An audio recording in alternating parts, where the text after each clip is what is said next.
आज घरात सगळ्यांनाच नाश्त्याला काहीतरी वेगळं खायचं होतं. चला म्हटलं रव्याचा ढोकळाच बनवूया. त्यासाठी 1 कप बारीक रव्यामध्ये अर्धा कप दही घातलं. त्यानंतर थोडं थोडं पाणी घालायचं. चवीनुसार मीठ घालून छान मिक्स करून घ्यायचं. आता हा रवा भिजण्यासाठी 10 ते 15 मिनिटं असाच झाकून ठेवा.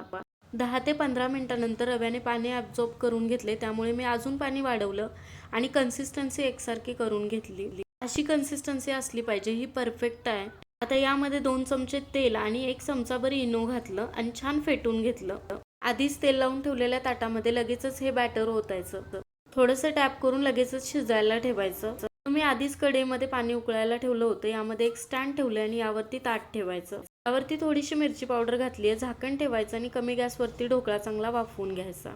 मध्ये चाकू टाकून बघायचा. ढोकळा व्यवस्थित शिजलाय. आता बाहेर काढून थोडासा कोमट झाला की कट करून घ्यायचा. हा रव्याचा ढोकळा एकदम सॉफ्ट जाळीदार तयार होतो. वरून तडका देण्यासाठी थोड्याशा तेलावरती जिरे, मोहरी, पांढरे तीळ, हिरव्या मिरच्या, लिंबाचा रस, थोडीशी साखर घालून छान मिक्स करून थोडंसं वाटल्यास पाणी घाला, 1-2 चमचे.